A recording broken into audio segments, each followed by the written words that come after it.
신바람 사연 아파트. 오늘의 사연 시작하겠습니다. 안녕하세요. 아이 둘 키우고 있는 올해 40대 중반 여자입니다. 나름 현명하게 결혼 생활 하고 있다고 생각했는데 자기가 직접 해야 할 부모님 효도를 매번 저에게 강요하던 남편과 결국은 이혼하게 되었네요. 남편과는 인연이 꽤나 길어요. 동갑내기이고 학창 시절부터 알던 사이였지요. 서로 살던 집이 대문을 마주하고 있던 집이라 가까이 사는 만큼 둘이서 꽤 친하게 지냈습니다. 집안끼리도 활발한 교류가 있었고요. 그때 당시에 시어머니는 전업주부셨는데 이따금씩 아는 분 일을 도우러 나가시곤 했었습니다. 그럴 때마다 시어머니가 우리 아들 저녁 식사 좀 챙겨달라며 남편을 저희 집에 보내곤 했어요. 한 달에 열흘은 남편이 저희 집에서 저녁 식사도 같이 하고 그랬습니다. 남편 성격이 그때부터 꽤나 싹싹했던 편이라 맨입으로 밥만 얻어먹을 수는 없다며 저희 집 집안일도 돕고 그랬었습니다. 그때는 저랑은 그냥 친구 사이였지 그 이상도 그 이하도 아니었어요. 같은 학교를 다녔다 보니 학교에 같이 가고는 했는데 그때마다 다른 친구들이 둘이 사귀냐고 그런 농담 정도만 주고받던 사이였지요. 아무튼 제가 서울에 있는 대학교에 들어가게 되면서 저희 집이 아예 제가 다니던 학교 근처로 이사를 하게 되었습니다. 그리고 그 이후부터는 연락도 없이 지내게 되었어요. 그렇게 남편이라는 존재가 제 기억에서 희미해져 갈 때쯤 정말 우연한 기회로 남편을 다시 만나게 되었습니다. 과거 기억과는 사뭇 달라진 서로의 모습에 오랜만에 재회한 친구 사이가 결국엔 연인 사이로 발전하게 되었고요. 그렇게 2년 정도 만났나 저희 집에서 남편과 제가 연애를 하고 있다는 사실을 알게 되고부터는 저희 친정어머니가 은근히 제가 남편과 결혼하기를 원하셨어요. 어릴 적 기억에 싹싹하고 부침성 좋은 남편의 모습을 기억하고 계셨던 거죠. 양쪽 집안의 교류가 자주 있던 편이다 보니 시어머니도 저를 기억하고 계셨어요.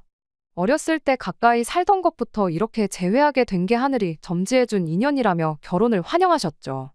그때까지만 해도 시어머니의 아들을 향한 집착이 이 정도까지 심할 줄은 몰랐습니다. 그리고 그런 시어머니에 대한 남편의 마음 또한 어마무시하게 애틋하다는 것도요. 연애 초반에 저희가 이사를 나가고 몇 년 지나지 않아서 아버님이 돌아가셨다는 이야기를 들었어요. 일터에서 불의의 사고를 당하셨다고 합니다. 그래도 보상금이며 보험 같은 게 있어서 그동안 사는데 큰 고생은 안 하셨다고 해요. 그 직후에 그렇게 받은 돈을 가지고 서울로 삶의 터전을 옮기게 되었던 거고 그렇게 우연찮게 저를 재회하게 되었던 거였죠. 하늘이 맺어준 인연이라 떠들며 저희 결혼을 열렬히 환영해 주셨던 말과는 다르게 결혼 후 시간이 지남에 따라 저를 향한 시어머니의 태도는 그야말로 180도 돌변했습니다. 처음에는 이혼까지 해야 할 만큼은 아니었어요. 딱히 못되게 한 것도 없지만 그렇다고 해서 저한테 엄청나게 잘해주거나 하지는 않았죠. 그냥 보통의 평범한 시어머니와 며느리 관계였다고 보시면 될 것 같아요. 아무리 오래전부터 알았고 집안끼리도 왕래가 있었다고 한들 그게 꼭 저와 시어머니가 고부관계가 아니라 모녀관계 같을 필요는 없는 거잖아요. 시어머니가 어떤 며느리상을 원했는지는 모르지만 저는 딱 남들 하는 만큼만 했어요. 제 스스로 시어머니한테 엄청 잘했다고 자부하지는 못하지만 남들 하는 만큼 이상은 했다고 생각합니다. 굳이 명절이나 생신, 어버이날 같은 날만 아니라 한 달에 2번 이상은 꼭 시댁에 인사드리러 들렀어요. 꼭 주말이 아니더라도 퇴근길에 남편과 함께 시댁에 다녀오고 그랬죠. 아무래도 아들 장가 보내고 혼자 지내게 되셨으니 혼자 지내는 게 외롭진 않을까 싶어서 친정보다 더 많이 신경을 썼습니다. 이만큼 신경을 써주는 걸 고마워하라고 남편에게 생색 한 번 낸 적 없었어요. 지금 와서 생각해보면 치사해 보일지라도 생색은 좀 낼 걸 그랬나 봐요.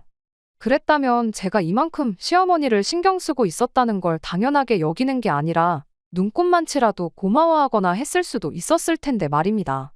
아무튼 이 정도까지 제가 해서 그랬던 건지 그때까지는 시어머니도 정신이 멀쩡해서 그랬던 건지 모르겠지만 결혼 생활 초반에는 시어머니와는 달리 큰 문제가 없었어요. 아니, 없었다고 저 혼자 착각했던 걸 수도 있습니다.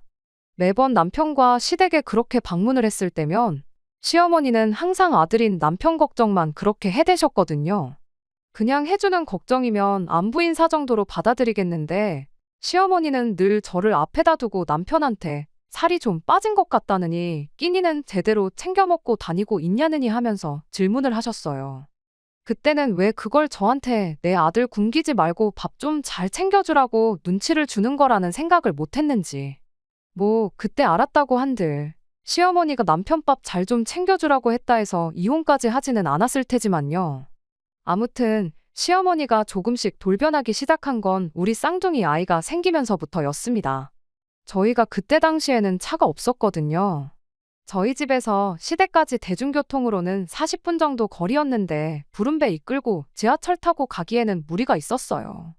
그 덕에 매달 두어 번은 꼭 다녀오던 시댁에 다니는 횟수가 점점 줄어들게 되었습니다. 그때까지만 해도 별다른 큰 문제는 없었어요. 그런데 아이들이 태어나고 나서는 문제가 커지기 시작했습니다.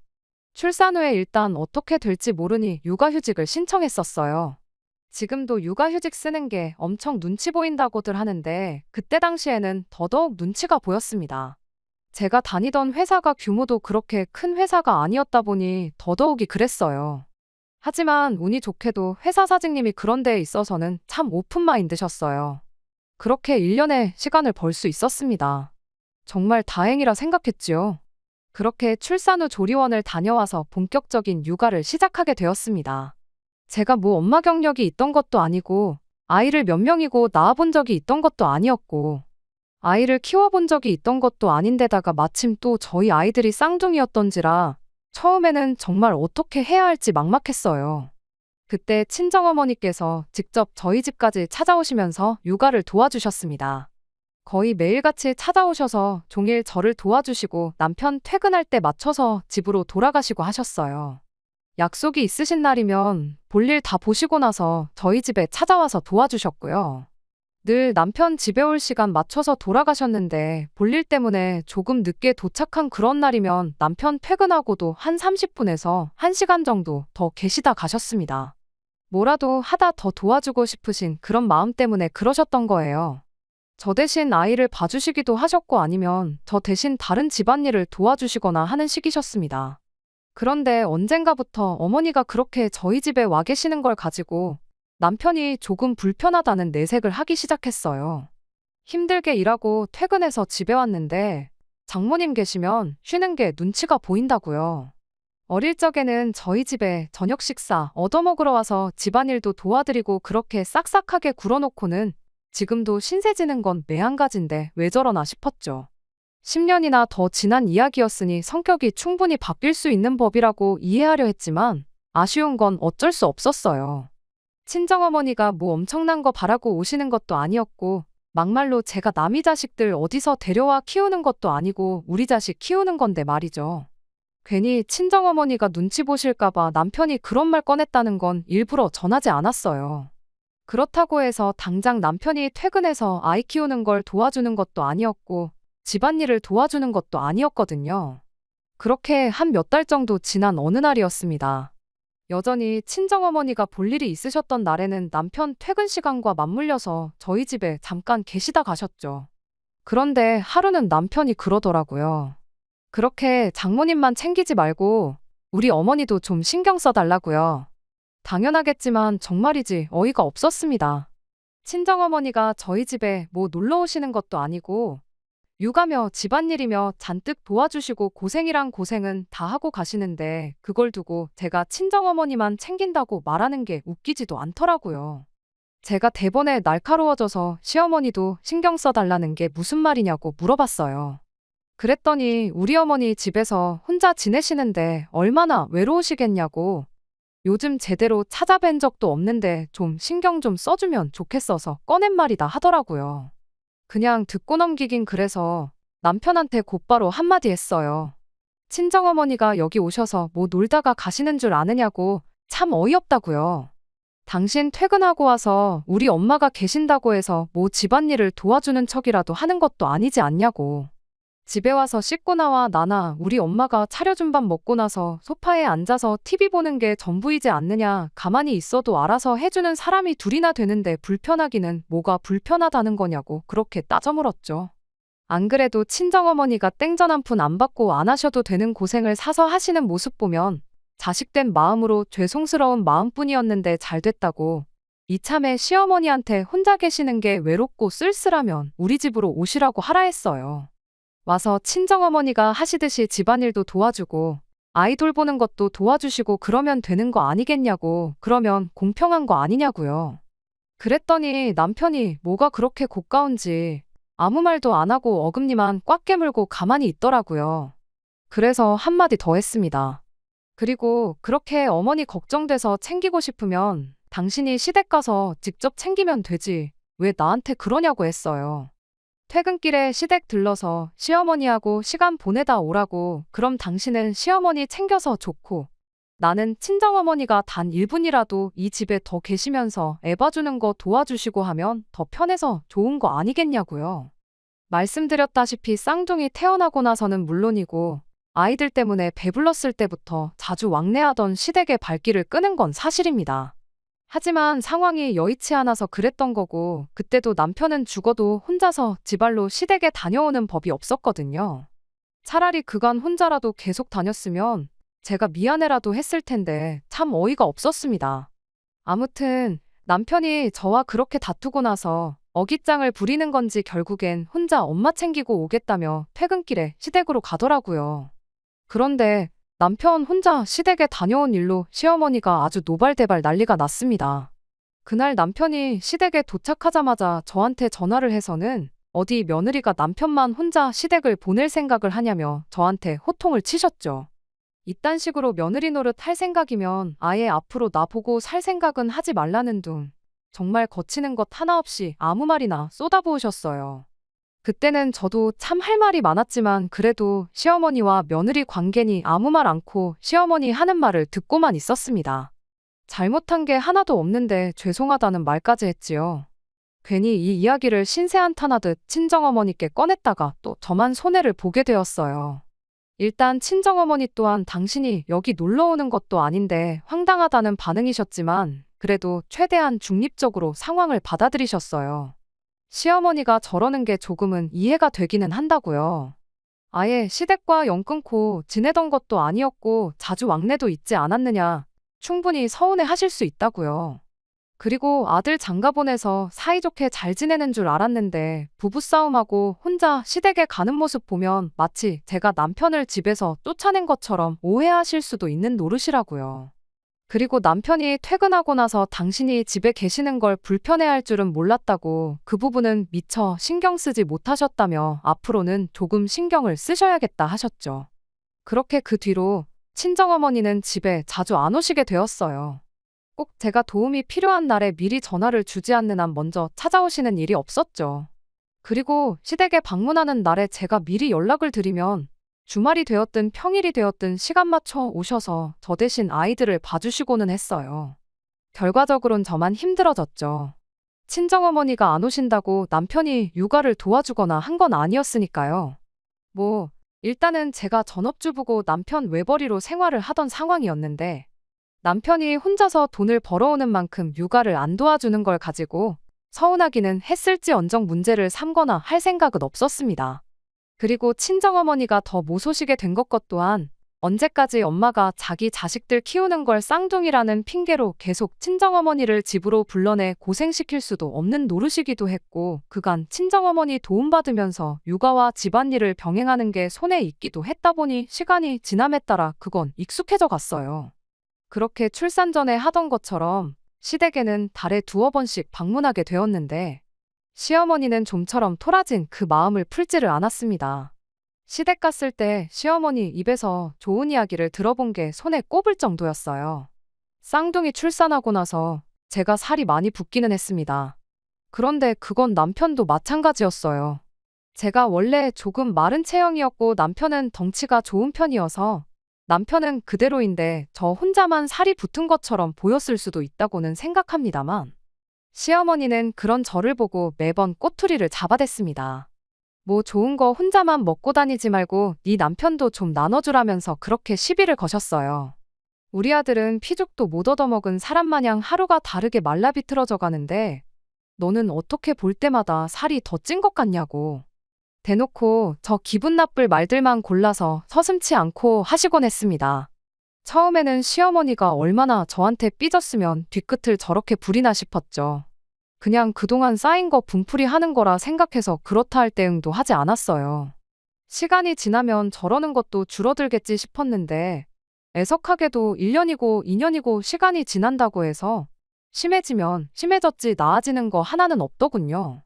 뭐가 됐든 간에 사소한 거 꼬투리 잡아서 저한테 싫은 소리 하는 게 일쑤였고 심지어는 우리 아들 장가 잘못 보내서 고생만 시키고 있구나 이런 말까지 했던 적도 있습니다. 그런데 그간 시르소리를 하도 많이 들어서 그랬나 제 귀에도 딱지가 앉은 것 같더라고요. 시어머니가 그 어떤 소리를 해도 저한테는 더 이상 그게 상처가 되지가 않았던 거예요. 물론 잔소리 듣고 그러는 그 순간만큼은 또 저러시네 싶어서 짜증이 나긴 했지만 제 성격이 원래도 조금 무던한 편이고 막말로 제 앞에서 아들 장가 잘못 가서 고생한다는 말은 꺼내면서도 직접적으로 이혼을 하라던지 이혼을 시켜야겠다던지 이런 이야기는 따로 꺼내질 않으셨다 보니 그냥 버릇처럼 꼬장을 부리시는 거구나 하고 가볍게 넘겼어요. 원래도 홀어머니가 조금 그런다잖아요. 특히나 자식 결혼시키고 나이 먹고 나면 더 심해진다고요. 고독이 사람을 더 날카롭게 만드는 거라 생각했고 말만 기분 나쁘게 할 뿐이지 직접적으로 저한테 해를 끼치는 건 없었다 보니 그냥 그러려니 하고 넘겼습니다. 그리고 사실 그때 당시에는 애들 때문에라도 이혼 생각은 아예 하지도 않았었어요.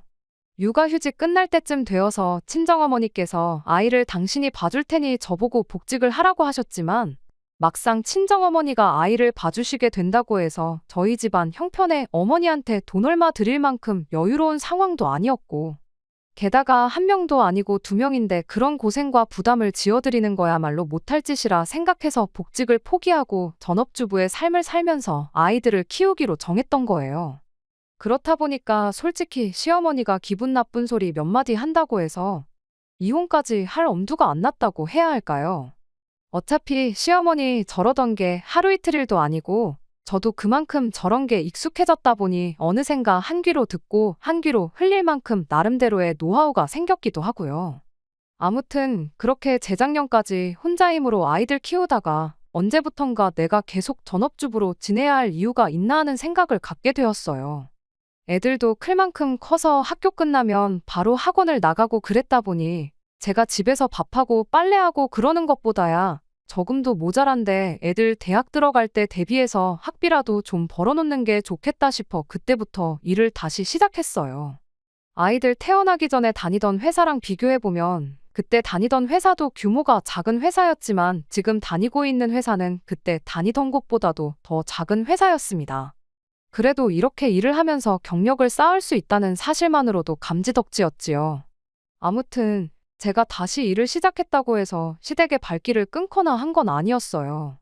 하지만 작년 말부터 또 하나 달라지기 시작한 게 있었는데 그건 시어머니한테서 저한테 직접 걸려오는 연락이 부쩍 늘었다는 겁니다. 그전까지는 저랑은 따로 전화 한 통 한 적이 없었거든요. 안부 전화 해봐야 잔소리밖에 안 하시니 그건 남편한테 직접 하라고 시켜놓은 상태였다 보니 직접적으로 시어머니와 전화 연락을 했던 적은 정말 지난 10몇 년간 손에 꼽을 정도였어요. 그러다 작년 말부터 시어머니한테서 먼저 전화가 걸려오는 일이 늘어나기 시작한 겁니다. 매번 전화해서 저한테 하는 말이 여기가 아프다, 저기가 아프다 그런 이야기 뿐이었어요. 말씀드렸다시피 시댁이 저희 집에서 대중교통으로 40분 거리거든요. 맘먹으면 못 찾아갈 거리는 아니었지만 그렇다고 해서 여기 아프다 저기 아프다 할 때마다 시댁 찾아가서 병원 모셔다 드리고 할 형편은 못 되었지요. 더더욱이 저는 그때 이미 일을 시작한 시기였다 보니 시어머니 병원 모시고 가겠다고 회사에 아쉬운 소리도 하고 싶지 않았고요. 그런데 틈만 나면 그렇게 여기저기 아프다는 식으로 전화를 해대니 저도 불편하고 그래서 아예 날 잡고 회사에도 월차를 내서 시어머니 모시고 병원에 검진받으러 한번 다녀올 생각이었습니다. 그런데 막상 병원에를 다녀오자는 말을 꺼내니 멀쩡한 사람을 환자를 만들고 있냐며 싫다고 고집을 부리더라고요. 아프면 병원을 가셔야지 왜 저한테 전화를 하시냐, 저랑 전화통화한다고 낫는 것도 아니지 않냐 따져물어도 저 시어머니 고집을 누가 꺾을 수 있었겠나요? 그때까지만 해도 왜 저렇게 사소한 걸로 사람을 못 살게 구나 싶었습니다. 그게 합가하려고 개수작을 부리는 거라고는 상상도 못했어요. 그렇게 날이면 날마다 시어머니 앓는 소리 들어가며 하루하루 보내던 와중에 올해 봄 지나서 남편이 난데없이 이제는 시어머니 모시고 같이 살 때가 되지 않았냐는 말을 꺼내왔습니다. 그때 딱 눈치챘지요. 시어머니가 그간 병원은 문턱도 안 넘어보고 저한테 전화해서 아프다고 노래를 부르셨던 진짜 이유가 이걸 노렸다는 걸 말이에요. 갑자기 아프다고 하면 안 믿을까봐 정성스럽게 작년부터 해서 차곡차곡 모시고 살아야 할 이유를 쌓기 시작했던 겁니다. 남편은 끝까지 시어머니가 너무나도 걱정된다는 말투로 어머니 올해 연세가 몇이신데 앞으로 살아봐야 몇 년을 더 사시겠냐고 아무래도 걱정이 돼서 안 되겠다며 하루라도 빨리 합가를 하는 쪽으로 알아봐야겠다는 거예요. 아버지 돌아가셨을 때도 자기가 그렇다 할 효도 한번 못 해보고 보내드린 게 평생 후회가 되는데 어머님이 저러다 돌아가시기라도 하면 얼마나 더 큰 후회가 남겠냐고요. 그래서 제가 남편한테 그러냐고 당신 말 틀린 거 하나 없다고. 그럼 당장이라도 내일부터 모시고 살아야겠다고 한마디 대답해줬습니다. 제 입에서 그런 대답이 나올 거라고는 생각도 못했는지 남편이 두 눈을 휘둥그레 뜨고는 저를 쳐다보더라고요. 얼마나 당황했는지 말까지 더듬으면서 그럼 내일부터 모시는 걸로 하면 되는 거냐 되묻기까지 하더군요. 남편한테 당연한 거 아니겠냐고 자식이 부모한테 효도한다고 하는데 못하게 하는 게 더 이상한 거 아니겠냐고 말해주고 한마디 더 해줬습니다. 우리는 걱정 말라고 얼마나 다행이냐 내가 직장 구해서 돈 벌기 시작해서 다른 건 몰라도 우리 생활비랑 애들 학원비는 늦지 않게 보내달라고 했어요. 시어머니 와서 지낼 장소라도 미리 마련해 놓으려던 건지 이방저방 돌아다니면서 두리번거리던 남편이 제 말이 끝나기 무섭게 뒤를 돌아봤죠.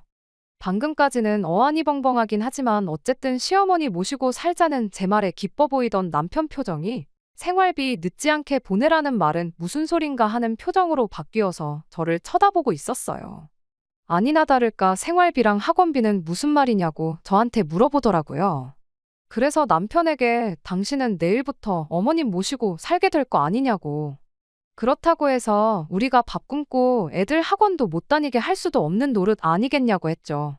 어머님 모시고 살면서 생활비가 들어갈 테니 여지껏 보내던 만큼 보내라고는 하지 않겠다고. 나도 애들 대학교 들어갈 때를 대비해서 돈을 모으고 있긴 하지만 이젠 우리 생활비는 내가 벌어온 돈에서 어느 정도 보태겠다고 했습니다. 남편은 그때까지도 제가 무슨 말을 하는 건지 도통 이해를 못한 표정이었어요. 그래서 남편이 제 말을 제대로 이해할 수 있게 제대로 설명을 해줬어요. 당신이 당신 입으로 이젠 시어머니 모시고 살아야 할 때가 왔다 하지 않았냐고. 일단 급한 짐은 내가 싸줄 테니 당신은 쉬고 있으라고요.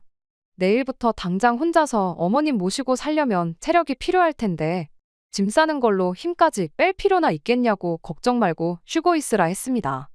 그리고 어머님 댁 가서 지내다가 내가 안 챙겨준 게 있으면 번거롭게 집에 찾아오지 말고 전화하라고. 그러면 내가 택배로 따로 보내주겠다고 했더니 남편이 지금 내 말을 잘못 이해한 것 같은데 어머니 모시고 살겠다는 건 우리 집에 어머니를 모셔오겠다는 소리라고 설명을 하기 시작했습니다. 그래서 남편한테 뭐하러 그러냐고 안 그래도 집도 좁아 터졌는데 어머님까지 오셔서 다 같이 부대끼며 살 필요가 뭐가 있겠냐고요. 우리 방 애들 방 하면 빈 방이라고는 베란다밖에 없는데 당장 어머님을 베란다에 모실 수도 없는 노릇 아니겠냐. 누가 봐도 당신 혼자 짐 싸서 어머님 댁으로 나가는 것만큼 좋은 방법이 없는 거 모르냐고 한마디 더 해줬습니다. 그랬더니 방금 전까지만 해도 기뻐서 눈이 뒤집힐 것만 같아 보였던 남편이 장난치지 말라며 저한테 짜증을 내기 시작했어요. 저는 남편한테 내가 지금 장난치는 것처럼 보이냐고 당신이 생각해도 이 집에 어머님 모시는 게 가당키나 하냐고 대답했죠. 남편은 방법이 왜 없냐고 당장 어머님 댁 전세금을 빼서 그 돈을 합쳐다가 더 큰 집으로 이사 나가면 되는 거 아니겠냐고 저한테 따져묻길래 제가 어머님 댁 전세금이 얼마나 되느냐고 물어봤어요. 정확한 금액은 몰랐지만 시어머니가 엄청 좋은 집에 사셨던 게 아니었거든요. 다층주택 1층에 부엌하고 거실에 화장실 딸린 방 하나 얻어서 살고 계셨는데 아무리 좋게 쳐줘봐야 1억 이상을 넘을 수 없다고 생각했어요. 그리고 제 예상은 어느 정도 맞았습니다. 전세금 빼면 1억 2천 정도 나온다길래 남편한테 현실적으로 생각해보라고 우리 집 팔아서 1억 2천 더 보탠다고 해서 얼마나 큰 집으로 이사를 갈 수 있겠냐고. 내 말대로 당신 혼자 어머님 댁 가서 어머님 모시고 효도하는 것만큼 좋은 방법이 없다고 한마디 해줬지요. 그랬더니 남편이 뭐 서울만 집이냐고, 경기도 이런 데 가면 지금 우리 집보다 훨씬 좋은 신축 아파트를 더 싸게 들어갈 수 있다는 거예요. 남편한테 애들이 지금 얼마나 중요한 시기인데 갑자기 이사를 가자고 하는 거냐고. 어머님 모시는 것도 중요하지만 애들 미래도 중요한 거 아니겠냐 했더니 더 말을 못 하더라고요. 결국엔 혼자 힘으로는 안 되겠다 싶었는지 남편이 애들을 회유하기 시작했어요. 이 집보다 훨씬 넓고 새로 지은 아파트에서 살고 싶지 않느냐고요. 애들이 뭐 되어서 살먹은 유치원생도 아니고 당장 이사 가면 친구 사귀는 것부터 시작해 자기 인생의 대격변이 일어난다는 것 정도는 알만한 나이인데 할머니랑 같이 살겠다고 이사를 가자고 하겠나요? 대번에 이사 갈 생각 없다고 딱 잘라 대답을 하더라고요. 애들한테 이사 가자고 꼬드기는 건 안 먹히겠다 싶었는지 작전을 바꿔서 이제는 저를 내쫓을 생각을 하는 겁니다. 그러면 저보고 시어머니 집에 가서 지내래요. 자기는 어머니를 집에 모시고 와서 애들하고 같이 지내겠다고요.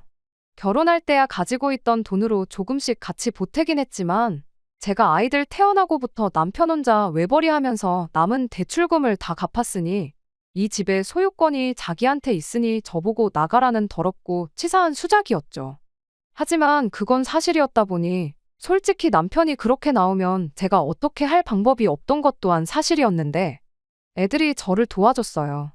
엄마 혼자 그 집에 가게 되면 자기들도 저를 따라 할머니 집에 가서 살겠다고요. 남편이 애들 반응에 당황해서는 그렇게 되면 이사 가는 거랑 똑같은 거 모르냐, 가서 친구도 새로 사귀고 그래야 한다 겁을 주기 시작했어요. 그런데 아이들이 남편한테 아빠랑 할머니랑 사는 것보다는 그 편이 낫다고 딱 잘라서 말을 하더라고요. 그거 보니 얼마나 속이 후련하고 애들이 대견스럽던지. 애들이 저러는 것도 이해가 가요. 아빠라고 애들이 싫어하고 그러는 건 아니지만 여지껏 애들 케어하는 건 저 혼자만의 몫이었잖아요. 시작한 지 얼마 되지는 않았지만 제가 다시 일을 하면서도 아이들 케어는 여전히 저 혼자 해야 했고요. 그렇다 보니 애들한테는 아빠보다는 제가 더 소중한 존재였던 거예요. 거기에 맨날 엄마한테 싫은 소리만 해대는 할머니는 애들 입장에서는 세상에서 제일 좋은 엄마를 괴롭히는 사람이고 같이 살고 싶지 않은 사람일 뿐. 그 이상도 그 이하도 아니었지요. 남편을 제외한 이 집에 있는 모든 사람들이 하나같이 시어머니랑 살기 싫다는데 거기서 남편이 혼자 고집 부린다고 해서 될 일이 아니었습니다. 결국엔 남편이 혼자 폭발을 해서 저한테 큰 소리를 치기 시작했어요. 너는 엄마가 돼서 애들 교육을 어떻게 시켰길래 부모 소중한지도 모르는 후레자식으로 키워놨냐고요. 이 인간이 애들 듣는 데서 못하는 말이 없다고 당장에 멱살 잡고 방으로 끌고 들어갔어요. 방에서도 남편이 성질 부리는 건 여전했습니다. 당신이 평소부터 애들한테 할머니를 나쁜 사람이라고 세뇌를 시켜서 저러는 거 아니겠냐며 할 말 못할 말 가리지 않고 생각나는 대로 쏟아내는데 그 꼬라지가 마치 시어머니하고 완전 똑같아 보이더라고요. 그래도 일단은 최대한 이성적으로 남편에게 한마디 했어요. 이 집에 모시나 당신이 어머님 집에 들어가서 혼자 어머님을 모시나 나는 시어머니 모시는 데 있어서 눈꼽만큼도 도와드릴 생각이 없다고. 그런데 뭐가 아쉬워서 계속 이 집에 같이 모시려고 하는 거냐 했더니 남편이 얼굴이 시뻘개져서는 입에 개거품까지 물면서 내가 밥을 할 줄 아는 것도 아니고 집안일을 능숙하게 하는 것도 아닌데 나 혼자서 어머니를 어떻게 모시냐고 따지는 거 아니겠어요? 그래서 말 한 번 잘했다고 당신도 못하는 걸 왜 나한테 시키려고 하는 거냐고. 당신이 못하는 걸 내가 대신 해주는 건 효도가 아니라 대리효도라고 딱 알려줬어요. 나는 모셔도 내 부모님 모실 거지 시어머니 밥 해주고 빨래 해주고 하면서 같이 살 생각은 추워도 없다고요. 무라고 효도는 셀프인 거 모르냐고 그 말 명심하고 당신이 직접 할 거 아니면 모시자는 말도 꺼내지 말라고 했습니다. 그랬더니 남편이 나름 초강수를 내더라고요. 아니, 남편 입장에서야 초강수였지 제가 볼 때는 자충수에 불과했지만 말이지요. 난데없이 남편이 애들 아빠 없이 키우고 싶냐고 겁을 주더군요. 이혼하겠다는 소리였죠. 시어머니 우습게 보는 마누라, 애한테 할머니 나쁜 사람이라고 세뇌시킨 마누라는 필요 없다고. 보아하니 애들도 당신 따라갈 것 같은데 당신 소원대로 어머니는 나 혼자 모실 테니 한번 서로 죽고 못 사는 식구들끼리 똘똘 뭉쳐 잘 살아보라는 거예요. 저는 남편한테 고민할 것도 없이 그러자고 대답했습니다. 사실 남편이 진짜로 제 말 듣고 군소리 없이 혼자 시어머니를 모시러 갔다고 치면 남편 없이 애들하고만 살게 되는 건데 다를 게 없는 거잖아요. 시어머니 안 모셔주면 이혼하겠다는데 제가 굳이 이 결혼을 억지로 유지하겠다고 어머님 모셔줄 테니 이혼만큼은 하지 말아달라고 납작 엎드릴 필요도 없는 거라 생각했죠. 아이들 태어나고부터 여태까지 시어머니가 저를 두고 막말을 쏟아부을 때 그러지 마시라고 한마디 하기는커녕 중간 역할 하면서 시어머니와 저 사이의 관계를 조금이나마 좋게 만들려고 노력한 적 없는 사람인데 그때 당시야 제가 직장까지 그만두면서 육아를 했고 아이들 생각하면 이혼할 엄두가 나지 않았을 뿐인데 이젠 저도 벌이가 있고 아이들도 클 만큼 컸잖아요. 제가 불리할 게 하나 없는데 남편은 무슨 믿는 구석이 있어서 저렇게 고자세로 나가나 싶었습니다. 남편한테 이혼 서류는 내가 준비할 테니 일단 당신은 시댁에 가 있으라 했어요. 이러는 거 애들한테 보여주는 게 좋을 거 하나 없지 않냐고 했더니 그래도 애 아빠라고 그 말은 듣고 시댁으로 가더라고요. 혹시 모르죠. 제가 당장 이혼하자고 했지만 한번 떨어져 살아보면 정신 차려서 시어머니 모시겠다고 들 거라고 생각했던 것일 수도 있고요. 아무튼 남편은 그렇게 혼자 시댁으로 향했고 저는 그 길로 이혼을 준비했어요. 남편은 자기가 유리한 위치라고 생각했던 것 같은데 변호사님 몇 분을 만나봤는데도 다들 하나같이 남편이 절대적으로 불리한 상황이라는 이야기를 해주셨지요. 그렇게 이혼 서류 준비해서 남편 앞에 들이밀었더니 남편이 이건 예상 못했다는 표정으로 잔뜩 당황을 했어요. 기어이 애들을 아빠 없이 키울 생각이냐고 또 아이들을 방패로 삼길래 시어머니 모시고 살면서 매일같이 엄마 당하는 꼴 보여주고 당신하고 박터지게 싸우는 꼴 보여주는 것보다는 이 편이 더 나은 것 같다고 도장 하나 찍으면 되는 건데 뭐 이렇게 말이 기냐고 쓸데없는 소리 그만하고 얼른 사인이나 하라고 했어요. 남편은 자기가 처한 입장을 아직도 이해 못했던 건지 끝까지 센 척을 하더라고요. 네가 이 집에 한 게 뭐가 있냐고 재산 분할을 받아갈 생각을 하냐. 누굴 호구로 알고 있냐며 사인을 거부했습니다. 저는 다 변호사님들한테 상담받고 해서 정한 재산 분할 비율이었거든요. 변호사님이 5대5로 받아도 아쉬울 게 없는 상황이라 했는데 저는 향후 남편이 보내야 할 양육비까지 계산해서 일부러 욕심내지 않고 아이들과 살 곳 정도만 마련할 수 있게 25% 정도만 잡았었거든요. 그런데 남편이 땡전 한 푼 줄 수 없다고 나오니 결국 소송전으로 갈 수밖에 없었습니다. 그렇게 저희는 이혼을 하게 되었어요. 법원에서 정해준 재산분할 비율은 6:4로 제가 4남편이 6이었습니다. 변호사님 말대로 5는 아니었지만 남편이 고집 부린 덕에 당초 생각했던 것보다 훨씬 더 많은 돈을 분할받게 되었어요. 아직 대학교 가려면 몇 년이나 더 남은 아이들 키우는데 매달 보내야 하는 양육비는 물론이고요. 제가 조금 욕심부리면 얼마 위자료까지 청구할 수 있었는데 이혼하면서 받은 정신적 스트레스를 견디기가 힘들어서 위자료까지 뜯어내는 건 포기했습니다. 하지만 예상보다 재산 분할을 더 받을 수 있었던 덕분에 저희가 이사할 필요까지는 없었습니다. 제가 직장이 있으니 대출을 받을 수 있어서 남편한테 줘야 할 돈은 대출받아 줘버리고 집을 제가 갖는 걸로 했어요. 남편도 시어머니랑 단 둘이 살기엔 집이 너무 넓다 생각했는지 생각보다 쉽게 이 제안을 받아들였고요. 그렇게 치열한 개싸움 끝에 남편과는 이혼하게 되었습니다. 진작 이렇게 되었어야 했는데 뭘 그렇게 질질 끌었나 싶기도 하고 한편으로는 싱숭생숭하기도 하고 정말 이 기분을 어떻게 표현해야 할지 모르겠네요. 괜찮다고 생각했는데 막상 남편 말대로 한참 예민할 때인데 아빠 없이 자라게 만든 게 애들한테는 너무 미안하기도 하고요. 그래도 이왕 이렇게 된 거 한번 열심히 살아보려고 합니다. 안녕하세요. 이혼까지 다 했는데 이렇게 3개월도 안 돼서 후기를 보내게 될 줄은 몰랐습니다. 얼마 전 남편을 만났는데 그 이야기 해드리려고 이렇게 다시 찾아왔어요. 주말에 애들하고 저녁 먹고 쉬고 있는데 벼랑간 현관문 비밀번호 누르는 소리가 나더라고요. 몇 번을 틀리는데도 계속 누르길래 잔뜩 겁먹고 있었는데 인터폰 켜보니까 남편이었어요. 갈라서자마자 비밀번호부터 바꿔버렸는데 지난 비밀번호 눌러대니 문이 안 열릴 수밖에요. 아무튼 남편한테 연락도 없이 무슨 일로 왔냐고 애들 보고 싶어서 온 거면 다음부터는 정해진 날짜에 오라고 한마디 했더니 다짜고짜 제 앞에 무릎을 꿇더니 자기가 정말 전부 다 미안하다며 저한테 살려달라고 사과를 하기 시작했어요. 갑자기 눈물 콧물 짜며 살려달라는데 자초지종이 뭔지나 물어봤죠. 이혼 과정에서 어떻게 저한테 재산 분할 하나도 안 해주고 위자료까지 뜯어보겠다고 편먹고 열심히 던 두모자가 이혼하고 나서 오히려 예상했던 것보다 더 많은 재산 분할을 해주게 되니 그걸 이유로 둘이 사이가 틀어졌나 보더라고요.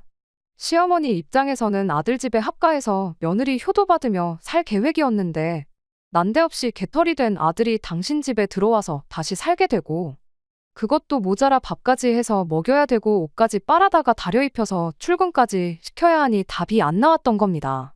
그래서 시어머니가 남편한테 이대로 가다간 너 때문에 내 명예 못 살겠다고 남편 보고 나가 살라 말하고 집에서 쫓아내버렸다네요. 재산 분할에 간 돈이 있어서 당장 혼자 지낼 곳 구하는 건 문제가 없었는데 남편 월급이 엄청 많은 것도 아닌데 애들 양육비에 시어머니 용돈까지 드리는 건 한계가 있었나 봐요. 그뿐이겠나요. 당장 자기가 밥을 할 줄 아는 것도 아니니 자기 생활비에 먹는 것까지 전부 사 먹어야 했으니 남편 월급으로는 택도 없었던 거죠. 돈을 모으기는커녕 그나마 얼마 남은 돈 파먹으면서 살게 생겼는데 이러다간 5년 내로 쥐뿔도 없는 알그지가 된다고 자기 좀 살려달라고 찾아온 거예요. 받아만 준다면 시어머니하고는 영원히 연 끊고 가족들을 위해 살겠다고 하더라고요. 그렇게 제 앞에 싹싹 비는 남편한테 나한테 빌 게 아니고 집에 가서 어머니한테 밥 정도는 혼자 챙겨 먹겠다고 싹싹 빌고 어머님 댁으로 들어가라고 한마디 해줬어요. 무슨 일이 있어도 당신을 내 남편으로 우리 아이들 아빠로 받아줄 생각 없으니 두 번 다시 찾아오지 말라고 한마디 하고요. 그렇게 강하게 한마디 했더니 남편은 그 다음 날도 그 다다음 날도 찾아오지 않더라고요. 무슨 일이 있어도 제 마음이 돌아서지 않을 거라는 걸 깨달았는가 봐요. 그 꼴을 보니 그래도 한동안 맘고생했지만 이혼하기를 참 잘했구나 하는 생각이 들었네요. 우스갯말로 남자들 내비게이션하고 마누라 딱 두 여자 말만 들으면 틀린 결정을 내릴 일이 없다고 하잖아요. 적어도 제가 좋은 말로 설명했을 때 어머님 모시고 사는 거 포기하고 가족들한테 충실했다면 저렇게 밥 걱정하면서 지낼 일은 없었을 텐데 싶었어요. 시어머니한테 시달리며 살 때도 제 팔자 제가 꼬았다고 생각했는데 남편도 이렇게 이혼을 결정해서 자기 신세 자기가 망쳤으니 똑같은 거라 생각하려고요. 이혼한 것쯤은 벌써 후를 다 털어냈으니 앞으로는 아이들하고 행복하게 지낼 생각만 하면서 살면 될 것 같습니다. 끝까지 들어주셔서 감사합니다. 오늘의 사연은 여기까지입니다. 구독과 좋아요, 알람 설정 부탁드리고 더 좋은 사연으로 다시 찾아뵙겠습니다. 감사합니다.